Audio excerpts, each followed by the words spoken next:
A lo mejor ya lo hemos contado antes de que viniese. A lo mejor. Pero resulta que el complejo de Edipo, que es que cada persona, cada niño, cada ser, niña, asuma su sexo, se habla ya no de sexos, se habla y se cambia de sexo. Ya, claro, Yo no he dicho nada. lo que... ¿Estás de acuerdo conmigo, no? Digo simplemente que hoy lo que va diciendo por ahí es que alguien puede ser trans, puede cambiarse, puede para allá, y que no hay que asumir ya, porque alguien puede tener. Yo a los 5 años me puedo sentir niña, a los 6 me puedo sentir niño, pero que ya no hay esos. Claro, sí, sí. Como antes era, ya para mí no tiene sentido. El complejo de Edipo, perdona, que quiere decir pura. Yo creo que el complejo de Edipo, según la mitología, es que Edipo está enamorado de su madre sin saber que es su madre. Llega a una situación muy turbulenta. Ahora no estamos hablando de sexo, sino de enamoramiento. Yo creo que los chicos sí tienen un enganche emocional con las madres, y las chicas tienen un enganche emocional con los padres. El complejo de letra, al margen del tema que tú puedas tener sexual de una forma o de otra. No estamos hablando de eso, estamos hablando de tecnología pura y dura. Claro, estamos hablando de algo más con una raigambre y con una identidad más allá de las nuevas leyes y más allá de los nuevos principios o nuevas sociedades. Entonces, yo creo que un poco con esta pregunta nos enmarañaríamos y sí que hay identidad de género. Es decir, uno se siente hombre, se siente mujer, se puede sentir trans o puede haber diferencias, ¿no? Pero en líneas generales, pues lo binario existe, independientemente de la sociedad en la que uno estemos, y el niño lo va consolidando y lo va haciendo en la metamorfosis de la adolescencia. Entonces, eso sucede y tiene que ver con el desarrollo y con los hitos psicológicos del humano. Nos vamos a ir a hablar sobre los tres cerditos, y luego si queréis podemos debatir, pero quizás un pelín más tarde. Y los tres cerditos hablan sobre el principio de placer y el principio de realidad, que es lo que es la decisión entre hacer lo que a uno le da la gana o hacer lo que corresponde en la... Y he aquí el test de la golosina, o la nube. ¿En qué consistía? Hay un psicólogo americano que va a hacer a los niños, y disculpadme el atrevimiento que os he puesto unas golosinas enfrente para que no las probéis, pero es lo que hicieron con ellos. Luego, la crítica que han hecho sobre este experimento es decir, pero mira que sois perversos, coger a un niño, meterle en un aula, ponerle una golosina delante, iros los profesores del aula y decirle, si no te la comes, recibirás un premio la próxima hora. Bueno, pues eso puede parecer un poco perverso, pero se hizo. Y este es el test de la golosina, que tenía que ver con esto, con el principio de realidad o el principio de placer. ¿Aguanto y controlo mis impulsos y no me como la golosina, o sí que me la como? Bueno, pues esa cuestión era importante averiguarla. A los 15 minutos venía el profesor y entonces hacía un estudio sobre qué es lo que había pasado. Fue en 1970 cuando Walter Mischel en Columbia hizo esto. ¿Qué es lo que pasó? Que se hizo un estudio longitudinal. Esto quiere decir que no solamente se estudia hoy, sino que se hace en 10 años, en 20, en 30, y se ve qué ha pasado con esos niños, con aquel que decidió comerse la golosina y aquel que dijo, mejor me voy a controlar y voy a tardar un tiempo, porque la autoridad me lo ha dicho. Bueno, pues estos niños que ya controlaron con 4 o 5 años sus impulsos, se vio cómo sacaban mejores notas, tenían mejor comportamiento, ganaban más dinero y eran más delgados al convertirse en adultos. Y se siguió a muchos de ellos durante 10 y 20 años y se comenzaron en los 90 a publicar estos estudios. Por lo tanto, ese test de la golosina también tuvo una repercusión, ¿no? Y se habló sobre ello y se vio. Por lo tanto, si ya habéis retenido y ya no os habéis comido la golosina, podéis hacerlo. Ya damos por finalizado el experimento. Aquel que haya llegado a la golosina, bueno, pues tenemos que saber que luego no ha podido controlar sus impulsos. Pero tiene muy buena pinta, ¿eh? Son muy apetecibles. Había un montón de golosinas muy diferentes en la tienda y estos da gusto verlos. Bueno, vamos a los tres cerditos. he hecho una introducción a nivel genérico. El libro se llama Psicoanálisis de los cuentos de hadas y es maravilloso, os lo recomiendo. Lo estudiamos durante un año en la universidad. Aquí en una hora pues no da tiempo. Os voy a poner ahora 2 ejemplos y bueno, pues nos vamos. Un ejemplo es Los 3 cerditos y otro ejemplo va a ser Caperucita Roja. En Los 3 cerditos, como ya os he dicho, tenía que ver con el principio de placer y de realidad. ¿Qué es lo que sucede? Que uno podría pensar, bueno, estos 3 cerditos quedan extasiados si se representa ante ellos la escena de los soplidos y resoplidos del lobo ante la puerta del cerdito. ¿Qué enseña?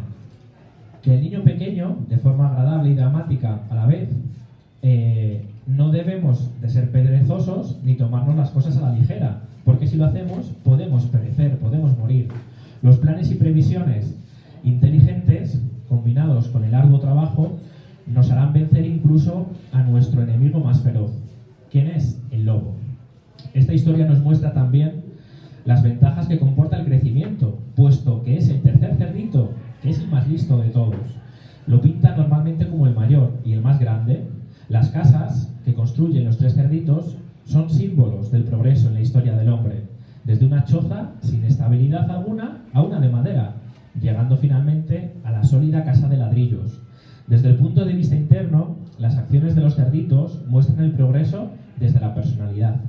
En algunas versiones más recientes, los 2 cerditos más pequeños sobreviven, lo cual despoja al cuento de su impacto original.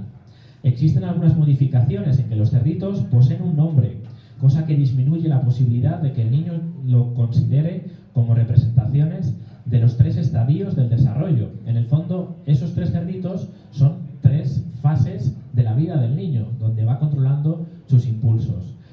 Ahora vivimos en una sociedad a veces un poco mojigata, en el cual queremos cambiar las palabras. Salía la semana pasada, ¿no? Una noticia en la cual con algunos cuentos les cambiaban, ¿no? Y ya no podían ser cajeras, sino que tenían que ser personas que trabajaban en la industria, ¿no? Porque parecía que si no, ese trabajo no era el adecuado. Bueno, pues cuando uno cambia las palabras e intenta hacer esa retrospectiva, también en este caso está afectando a la idea original del cuento y al cuento en sí, porque si era de esa manera tenía un sentido. En los cuentos de hadas la muerte no tiene tanto que ver con una muerte real, sino que es un renacer, es un desaparecer una fase y aparecer otra. Por lo tanto, es interesante poder mantener la versión original. Por otra parte, algunas versiones afirman que la búsqueda de placer impidió que los cerditos pequeños construyeran sus casas más sólidas y por lo tanto más seguras. El más pequeño hace su refugio de barro porque resulta muy agradable revolcarse en él, mientras que el segundo cerdito se sirve de coles para construir su vivienda porque le encanta comerlas. El ello tiene que ver también con la personalidad influenciada por el superyo, pero controlada por el yo. Y ahora dirán, ¿qué ha dicho este psicólogo del superyo, del ello y del yo? Hay otra instancia en la que el superyo son las frases que nos dicen los padres, aquello que deberíamos hacer. Tú debes hacer esto, tú debes hacer aquello. Eso tiene que ver con el superyo. El ello tiene que ver con el hago lo que me da la gana. Y entonces tengo este impulso primario y quiero hacer lo que me place. Y el yo es aquello que media entre unas frases del debería y entre las frases del hago lo que me da la gana. Por lo tanto, también podemos ver esto en los cuentos de hadas. Al vivir de acuerdo con el principio de placer, los 2 cerditos pequeños buscan la gratificación inmediata, sin pensar en absoluto en el futuro ni en los peligros que implica la realidad. Aunque el mediano dé muestras de madurez al intentar construir una casa algo más estable que lo ha hecho el niño pequeño. De los 3, tan solo el mayor ha aprendido a comportarse según el principio de realidad. Es capaz de posponer el deseo de jugar y actúa de acuerdo con su capacidad para prever lo que puede ocurrir en el futuro. Incluso es capaz de predecir la conducta del lobo, del enemigo, del extraño que intenta seducirnos o atraparnos. Por esa razón, el tercer cerdito puede vencer a fuerzas mucho más poderosas y feroces que él. El lobo es destructor y salvaje y representa las fuerzas asociales, inconscientes y devoradoras contra las que tenemos que aprender a protegernos. Dentro de los tres cerditos causa en los niños un impacto mucho mayor que la fábula de Esopo, la de la cigarra y la hormiga, porque es demasiado moralista. La cigarra, que se está muriendo de hambre en invierno, pide a la hormiga el alimento, que durante todo el verano ha estado recogiendo laboriosamente. Esta pregunta a la cigarra qué ha hecho durante todo el verano, y al enterarse de que había estado cantando sin preocuparse de trabajar, le niega su ayuda diciendo: ya que pudiste cantar durante todo el verano, puedes también bailar durante el invierno. Este es un final típico de las fábulas, que son igualmente cuentos populares que han ido pasando de generación en generación. Una fábula es, en su estado original, una narración en la que con fines moralistas unos seres irracionales, inanimados, actúan y hablan como si tuviesen intereses. Las fábulas afirman siempre y explícitamente cuestiones morales. Por el contrario, el cuento de hadas deja cualquier decisión en nuestras manos, incluso la posibilidad de no tomar decisión alguna. Por eso antes decíamos, es importante que los nombres de los cerditos no estén. Sí, es importante. ¿Por qué? Porque yo me puedo relacionar mejor con hermano mayor o con hermano pequeño. Cuando los padres tampoco tienen nombre, en los cuentos de hadas también me relaciono mejor, porque hablo de padre, madre, madrastra, de tal manera que todo eso es universal. En el momento en el que lo selecciono, en el que lo nombro, también lo estoy sacando del imaginario común. Por eso, los tres cerditos y la cigarra, y el cuento de la cigarra y la hormiga, tienen muchas diferencias, o algunas diferencias. En la fábula hay dos alternativas, por lo tanto, las cosas permanecen invariables. Sin embargo, el hecho de identificarse con los cerditos del cuento nos enseña que existe una evolución, posibilidades de progreso entre el principio del placer, que sería el más pequeño, y el principio de la realidad, que después de todo no es más que una modificación del primero. La historia de los tres cerditos aconseja una transformación en la que gran parte del placer permanece reprimida, puesto que ahora la satisfacción se busca respetando las demandas de la realidad. Sin embargo, el tercer cerdito, listo y juguetón, engaña al lobo varias veces. ¿Cómo le engaña? Primero, cuando éste intenta, en 3 ocasiones, atraer al cerdito fuera de la seguridad de la casa, apelando a sus deseos orales y proponiéndole excursiones en las que ambos encontrarán deliciosos manjares. El lobo intenta persuadir al cerdito, diciéndole que podrían primero robar nabos, luego manzanas y más tarde incluso visitar a un hada. Solo después de fracasar en estos intentos, el lobo intenta entrar y matarlo, pero para ello ha de penetrar en la casa del cerdito, que vuelve a vencer, pues el lobo se desliza por la chimenea hasta caer en agua hirviendo y queda convertido en carne cocida para el cerdito. Se ha hecho justicia. El lobo, que ha devorado a los otros 2 cerditos y quería devorar también al tercero, termina siendo comida para este último. Así, además de dar esperanzas al niño, al que durante toda la historia se ha invitado a identificarse con uno de los protagonistas, se le muestra que, desarrollando su inteligencia, puede vencer a contrincantes más fuertes que él.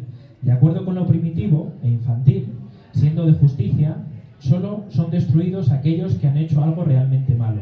Sin embargo, la fábula parece decirnos que es erróneo disfrutar de la vida cuando resulta satisfactoria, como por ejemplo en verano. Pero todavía peor, en esta fábula la hormiga se convierte en un animal odioso, sin ningún tipo de compasión por el sufrimiento de la cigarra, y aquella es la figura que el niño debe tomar como ejemplo.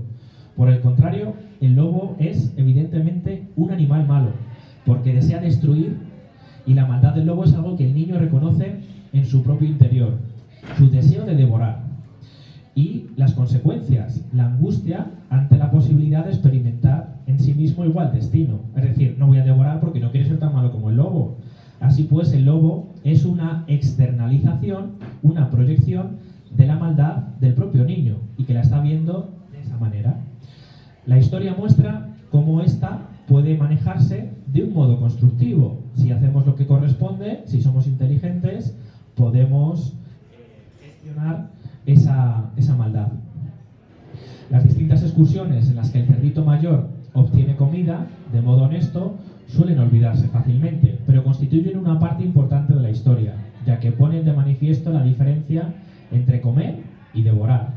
El niño inconscientemente la asimila como la diferencia que hay entre el principio de placer descontrolado, cuando uno quiere devorarlo todo enseguida, ignorando las consecuencias, y, por el contrario, el principio de realidad. ¿Qué quiere decir? Que presenta al otro cerdito y se levanta pronto por la mañana para asegurarse la deliciosa comida y evita así los deseos malvados del lobo.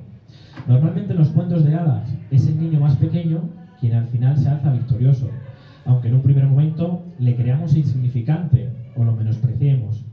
Los tres cerditos se sale de esta norma, al ser el mayor quien, a lo largo de todo el cuento, va a hacerlo.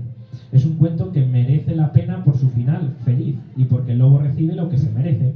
El sentimiento de la equidad del niño queda satisfecho cuando el lobo recibe el castigo, pero se ofende su sentido de justicia al dejar morir de hambre a la cigarra, aunque ésta no hiciera nada malo. Los tres cerditos representan los distintos estadios del desarrollo humano. La desaparición de los dos primeros cerditos no es traumática. El niño comprende inconscientemente que tenemos que despojarnos de nuestras primeras formas de existencia si queremos trascender a otras superiores. Al hablar a los niños del cuento de los tres cerditos, encontramos regocijo y además también con el castigo del lobo y la astuta victoria del cerdito mayor.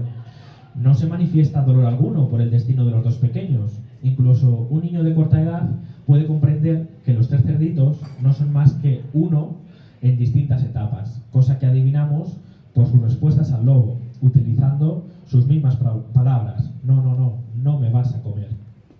Bueno, este método contribuye a la maduración, mientras que si explicamos al niño lo que debe hacer, lo único que conseguimos es sustituir la esclavitud de su inmadurez por la servidumbre que implica seguir las órdenes de los adultos. Es decir, que tiene que ser desde dentro donde el niño evolucione, madure y decida. Nosotros podemos modelar, pero si sigue a pies juntillas nuestras indicaciones, estamos generando a un niño dependiente, estamos generando a un niño que no va de dentro a afuera, sino que va de afuera a dentro. Y esto, en algún momento, va a producir una crisis de maduración.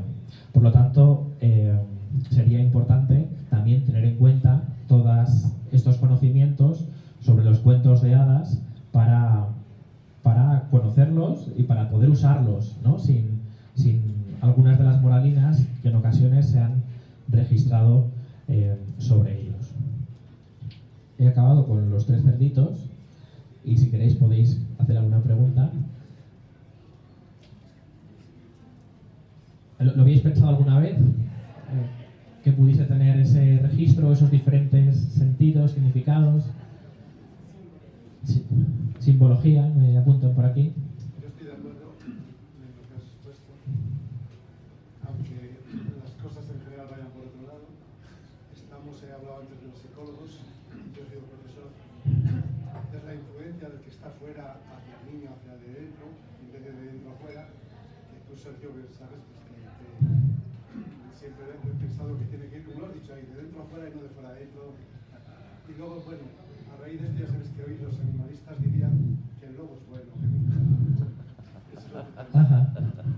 Bueno, pero sí, aquí hay diferentes, ¿no? En el cuento el lobo es malo y en el cuento el negro es peor que el blanco o la luz, ¿no? Entonces se juega con esa simbología universal, bueno, o pienso que universal, donde los colores y donde los animales tienen todos estos sentidos. Entonces eso uno lo sabe, ¿no? Y de alguna manera llega al niño, está imbuido dentro de nuestra cultura y aunque no lo sepamos, exactamente qué quiere decir, pero nos ha llegado un sentimiento, nos ha llegado una manera a través de la simbología.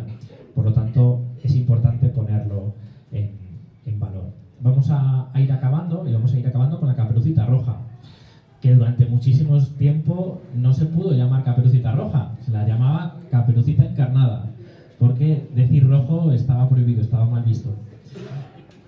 Entonces, los cuentos de hadas, ay, que se me va a agotar. Bueno, si se agota, pues no pasa nada. Yo creo que ya hemos acabado el PowerPoint en líneas generales.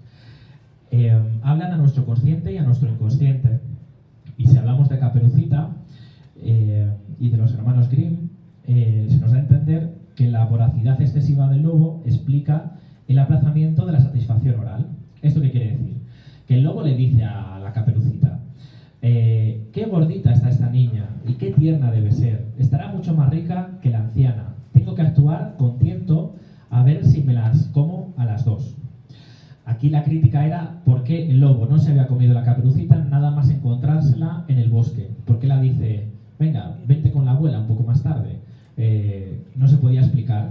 Pero Roald lo resuelve de una manera y los hermanos Grimm lo resuelven de otra. No obstante, esta explicación no es lógica, puesto que el lobo hubiese podido encargarse de la Caperucita allí mismo y después engañar a la abuela, pero lo hace de otra manera, también para que el cuento pueda funcionar. Un niño sabe que no hay nada malo en el hecho de coger flores, como hace Caperucita. Lo que no debe hacerse es desobedecer a la madre cuando tiene que llevarse a cabo una misión importante al servicio de los abuelos o de los padres. El conflicto principal se produce entre lo que el niño cree, que son los intereses justificados, y lo que sabe que sus padres quieren que haga. La historia implica que el niño desconoce el peligro que puede haber en ceder a lo que él considera deseos inocentes y que tendrá que aprender a partir de la experiencia. Mejor dicho, como la historia afirma, la vida se lo enseñará, haciéndole sufrir las consecuencias. Si te vas por el camino de las flores y por el camino del disfrute, pues habrá cuestiones importantes y obstáculos que no habías pensado en vez de realizar la premisa de la mamá, que era vete a ver a la abuela por el camino más corto. Caperucita Roja externaliza los procesos internos del niño que ha llegado a la pubertad. Además, también en relación a la simbología, es roja en relación a la regla, también ese paso del niño al adulto. El lobo es la externalización de la maldad que el niño experimenta cuando actúa contrariamente a las advertencias de sus padres y se permite tentar o ser tentado. Cuando se aparta del camino que sus padres le han trazado, y a partir de ahí aparece la maldad, cuya confianza ha traicionado cuando no ha hecho lo que correspondía y podrá ser devorado. Es muy diferente la Caperucita que se deja vencer por las tentaciones del ello, y al hacerlo traiciona a la madre y a la abuela, y el cazador no se deja llevar por sus emociones.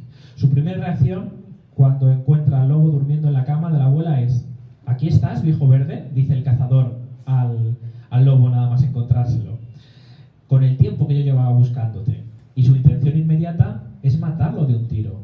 Sin embargo, ahí, como adulto, como cazador, como subrogado del padre, piensa, y hay un yo razón que media y dice: voy a vencer mis impulsos del ello, mi cólera ante el lobo que lo acabo de encontrar.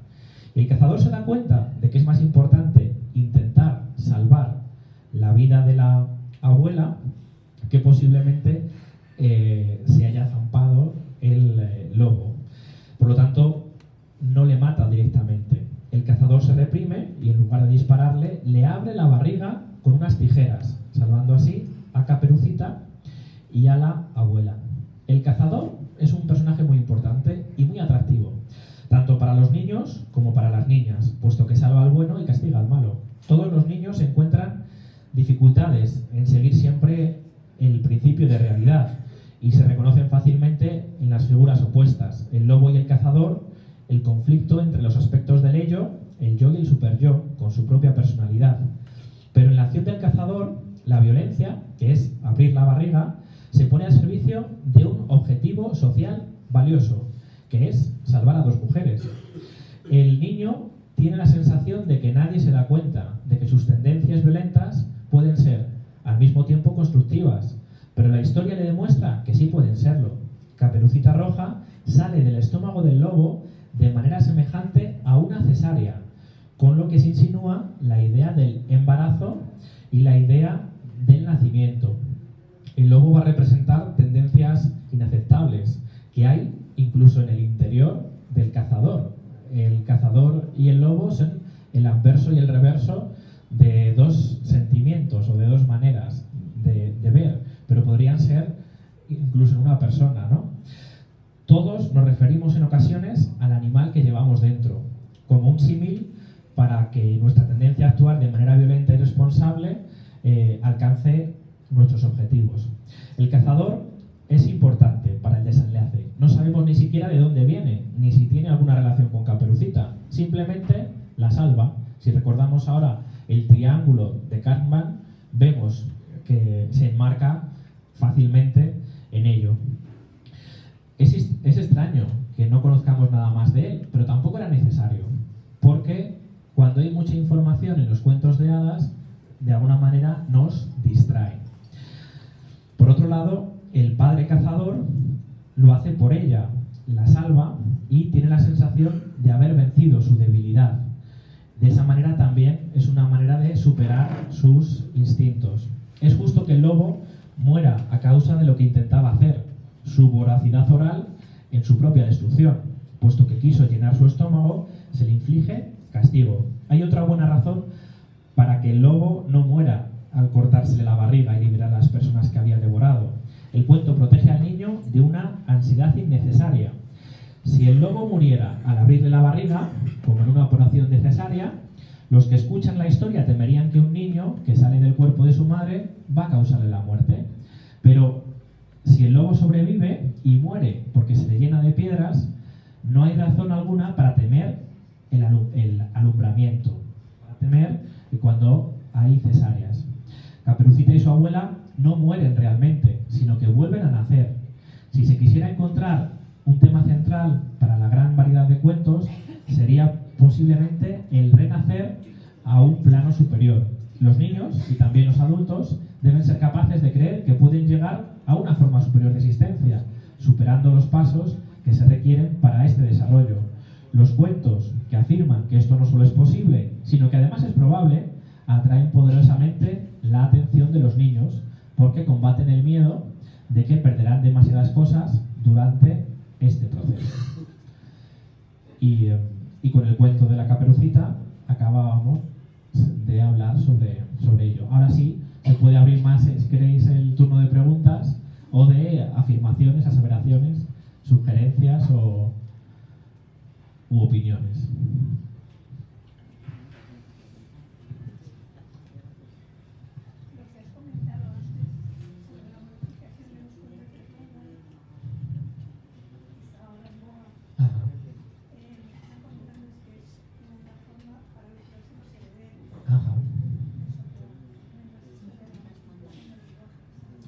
Es decir, lo que me apunta Pura, que hace apreciaciones muy interesantes, es que es cuestión de marketing lo que ha pasado sobre el posible cambio del lenguaje, ya no tanto para mejorar la vida del niño, que sea una cuestión puritana o de una excesiva política o quedar bien políticamente, ¿no? Sino que es por marketing, ¿no? Es decir, que uno sabía que si hace ese cambio va a estar en todos los sitios, ¿no? Va a haber un mayor impacto. Se han hecho en España además 2 ediciones, ¿no? La edición natural o normal, la primera que es la arquitectónica, la dijimos muy bien cómo se dice, cómo se pronuncia, y la nueva. Se van a mantener en España las 2 ediciones, cosas, pero en Gran Bretaña, en el Reino Unido, se va a mantener la versión de ellos. Ajá. No es un problema, dijéramos que para cuidar el lenguaje, es decir, me pongo gorda, pongo peso de eso, Ajá. porque gordo es una peor que eso. Ajá. Entiendo. Es decir, que es por las ediciones nuevas por los que se hacen, no tanto para salvaguardar el bienestar del niño. Pues es un apunte importante también tenerlo en cuenta. No había leído esta reflexión. Ajá. Ajá. Claro, es que esa retrospectiva, ¿no? Finalmente no aporta. Al final llama la atención porque nos hemos vuelto más morales, ¿no? Frente a lo anterior. Y una revisión histórica del arte quizás es no entender en qué momento se produjo y poder también, más que eliminarlo o corregirlo, el saberlo, ¿no? La crítica o tener ser crítico implica que a lo mejor esta obra artística, claro, es lógico que en ocasiones pueda estar impregnada de los prejuicios de la época, pero eso no quita que la tenga que eliminar, censurar o cambiar. Yo tengo que conocer cuáles eran los prejuicios de la época para saber que se hizo de esa manera. Por lo tanto, tendríamos que darles herramientas a las nuevas generaciones para que tengan criterio y de esa manera que no hiciese falta eliminar aquello que pensamos que ahora no convendría, ¿no?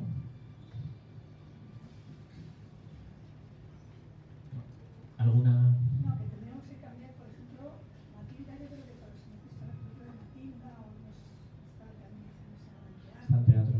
todo eso, cambiar ese lenguaje de Matilda, de poner una maestra fea, tal, así, cuánto, que no sería el personaje. Y es que yo no sé, claro, pero cambiarlo, ¿por qué? O sea, entonces, tenemos que corregir a los niños. Manolito Gafotas no tendría que ser ya Manolito Gafotas, no lo podríamos escribir. Claro, es que ese revisionismo al final nos aleja de la realidad. Los niños no hablan así. Quiero decir, ¿cómo hablan los niños? Porque entonces, claro, les estamos alejando de la realidad. Por lo tanto, tendríamos que, la obra artística tiene unos cánones que tenemos que poder defender, aunque luego tengamos un criterio para poder relativizarlos o encuadrarlos de otra manera. ¿Quién tiene los cánones? Los adultos. Bueno, Los cánones los ponen los adultos normalmente. el canon se construye. Espera un momentito, y luego voy a referirme solamente a una cosita de Caperucita. Resulta que niña que te ha casado la abuelita, pero si no obedeces, hay que obedecer, si no obedeces viene el lobo. Luego la obediencia y dónde está la personalidad de la niña en obedecer a su mamá. Entonces, podríamos decir más cosas. Bueno, había que obedecerla y había que desobedecerla. El niño comienza su madurez cuando es capaz de mentir. Cuando dice el perro dice miau, ahí en ese momento entra en lo simbólico. Es decir, que en ocasiones la mentira tiene que ver con que uno puede articular el lenguaje de otra manera y lo puede usar. Por lo tanto, lo que te viene a decir Caperucita es que finalmente hay un renacer y que fue necesario no hacer caso a la madre en ese momento también, ¿no? Para que ella pudiese renacer. Entonces, hay veces que los niños tienen que saber cuáles son las premisas adecuadas, pero luego también tienen que hacerlo o poder hacerlo a su manera, ¿no? Para poder llegar a instancias superiores. Por lo tanto, es en esa experiencia donde también se aprende, ¿no? No mueren, sino que llegan a un estadio superior a partir de lo que ha pasado.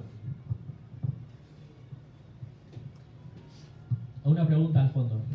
No, más que pregunta es una afirmación en cuanto al cuento de Caperucita Roja. Ajá.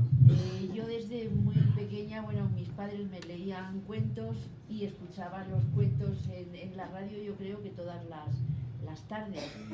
Y de aquella época, Caperucita Encarnada, te aseguro que jamás oí Caperucita Encarnada, siempre era Caperucita Roja. Ajá. Ah, muy bien. Pues me alegro de ese apunte. Digo, porque en los artículos que he visto señalaban otra cosa. Pues no, ya te digo, años, yo soy del 49, entonces en aquella época era Caperucita Roja. Qué bueno. Siempre. Pues me alegro. Pues Tanto en cuento escrito como en cuento leído por la radio. Y yo del 41 también lo era. También roja. Pues fenomenal. Pues eso también hablaba de la evolución, ¿no? Que no había tanto pudor con la palabra rojo, a pesar de que... Ah. Ajá. Claro, porque también se decía colorado, ¿no? Más bien, se prefería decir en algunos casos el colorado más que el rojo. ¿Siempre ha sido roja? Ajá. Ajá. Fenomenal. No sé si queréis decir algo más, o habéis comido la golosina, o os habéis controlado vuestros impulsos primarios.